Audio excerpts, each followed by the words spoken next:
I usually say that wealth classes are essentially separated by the way people manage their money.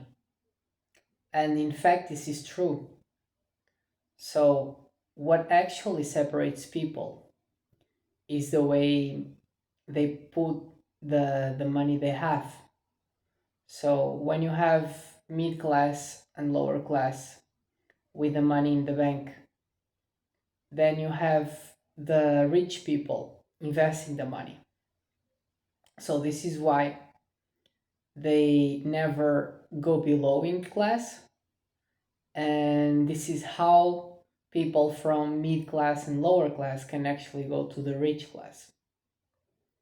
Essentially, what happens is if you understand how money works and the economic system as well, you do know that cycles around prosper or not prosper economic dynamics are just created cyclical.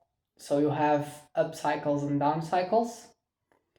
Essentially, what happens is for the economy to be prosper, you have the printing machines creating money. So you have a lot of money being thrown off, like either to companies or to people in general, pretty much everywhere. But because most people end up spending the money they get, that money goes back to the companies because they're spending on products, and those products are made by companies. So essentially, people on mid class and lower class do complain about this dynamic, but the dynamic is kind of set up on a specific way, and then you decide which way you want to take. So if you spend your money instead of doing like investments on your behalf, essentially you're not growing richer, never. And the ones that will are the companies because they're the ones taking the money you have more on prosper economic dynamics than you used to have, and they're just giving that money away when you spend it. But if you invest it is different because if you actually buy stocks on companies, you're buying part of it for as low as it may be. Now you're a partial owner of a company. So this allows you to profit out of that company to grow, or just being like just witnessing its value going up, which is what happens on prosper economic dynamics. So essentially, because you have so much money being printed over time, the value of the money keeps going down. Now, you don't see this because you're not going to look out for these metrics because they are out there to the public to see. But you don't really measure money against anything unless to the things that you're buying. And what you can witness is the price of pretty much everything going up over time. Again, this may be a slow trend, it's not really from one day to the other, but throughout the years, you do know that essentially everything you want to buy just increase in price and tends to increase faster than the pace your salary increases. So what happens is even if today you're earning a little bit more than what you used to 10 years ago or 5 years ago, you're probably not earning more comparing to how much more you're spending on everything you're having to buy. Which means essentially that even with a little bit more money, you have less purchase power. You can't buy as many things as you could 10 years ago. So people measure things in money. The truth is, you should measure in purchase power because the purchase power is a value that is attached to the things, but not measured by money. So, for example, if you could buy a house by 200,000 euros a lot of time ago, and today you can only buy a fourth of the house with that same amount, this means that the money actually lost that amount of purchase power. So, if 30 years ago you could buy a house with that amount and now you can buy a fourth of the house, essentially money depreciated in purchase power, and today you can only buy 25% of the house. So this is how you should measure money. You should actually measure against the things that you would like to buy, because you get no use to say you have 1 million today and you had 1 million 30 years ago. The truth is, 30 years ago, 1 million was much more money in terms of what you could buy with it than what it is today. So, this is the way people should actually measure, not by the value of the money. And this is why people don't understand how money works, because they think €1 today is the same as €1 30 years ago, which is not the case. So, again, once you understand the system, all you have to do is position yourself on a better way.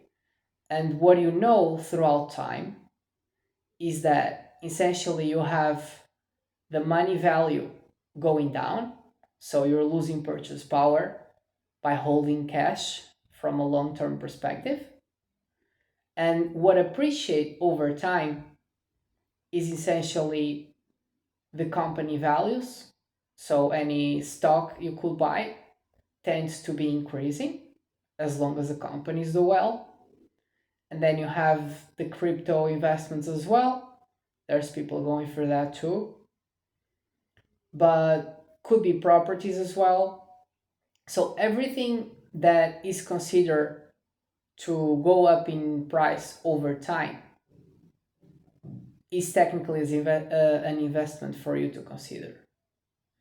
And again, people may prefer to go into real estate. There's a lot of people that prefer that space compared to stocks because they're just more tied up to that reality, and they are likely to stay there because they think it's safer. Again, everything can go up and down. So, yes, you could eventually have some years in which you invested in real estate, but now you're just losing purchase power on that because essentially the real estate is getting cheaper. But this tends to not be the case throughout the longer time frame. So, as long if you have investments and they're losing value today, as long as everything's fine when it comes to the fundamentals, especially on companies. If the company is fine, you don't have to worry much. If you understand that the value is supposed to go up over time, all you have to do is to wait. Now, if you need the cash, you shouldn't invest the money in the first place. So, this is another consideration for people to take. You should invest the money, but not if you need it on a short term, of course. If you're going to need the money in a measure of months, then you just keep it in cash instead of investing. So, this is a very simple concept. I think if people would actually start to think a little bit about this, they would understand the reality. They would actually end up realizing that the price of everything's going up over time because the money is actually going down. So you have things that could be stable on price over time, but because the value of the money keeps going down, you see those things actually going up in value, which is not the case. But again, you're holding something that is losing value against something that is stable in value, which means for you to buy that same thing with some time going forward, you will have to just get more cash for you to buy the same thing because cash value is going down. So if you realize there's a lot of people that don't even use cash. So, for example, people that have companies, if you look into the dynamics that they do internally, for example, the CEOs of companies, when they have to just pay some things that are related to companies or taxes, usually what they do is they do a stock sell off on their own stock that they have, and they just essentially pay their bills like this. So they're not even converting the money into cash, they go directly with stocks. They just do a transaction like this. It's technically converted into cash at the moment they need to do it, but they're not holding cash. They're holding those stocks, those assets. And by the time they need to spend it, they just spend it like that. They translate those into money at the time and just do the sell off like this. Again, there are things in which if you need money, you can't really do this. For example, in real estate, you can just sell from one day to the other. But again, if you're holding investments and you may need some cash and you have a lot in investments, you don't have to think ahead of time like, oh, let me think how much money I'll need in 3 months. Let me just sell right now because I'll need in 3 months. I mean, if you have the stocks in dynamics going up a lot right now, maybe you can think, okay, this should value more now than in 3 months, so I'll just sell now. Yeah, that's a thing you can do. But if you think things should keep going up, you don't have to sell now to get cash in 3 months. You can just sell in 3 months. So, in terms of accumulating and using money when it is invested on stocks, you can just do this on a very fast way. You don't have to really go to cash. And this is a reality of a lot of people that understood the game. If you go to the internet and you scout out people managing money, there's people telling you this. What they have is they have house, they have some stocks of the companies they have, or they're partnering on the companies, or it's like friends company or companies they like to invest, they find as a good investment. Those people, they, if they need cash, they just do this, they sell at the time, or they even get a loan from the bank instead of selling. So because they own so much value in what they have, like they have the house, they have the stocks, they just get a loan like this from the bank, and they pay whatever they have to pay like this. So the reality is very different from what most people are used to. And I see, especially mid class and below, people people tend to be comfortable about having a lot of cash on the balance sheet, and they just get used to this.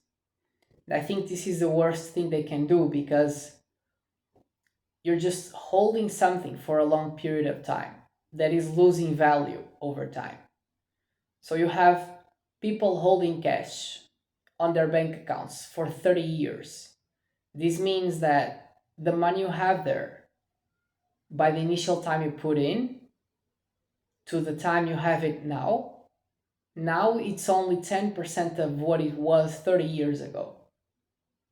So You may not be aware of this, but one exercise you can do to understand is to compare to a house, because you see the value as being the same in cash. But if you go and understand 30 years ago, you could buy a house, and today you can buy around 25% of the house.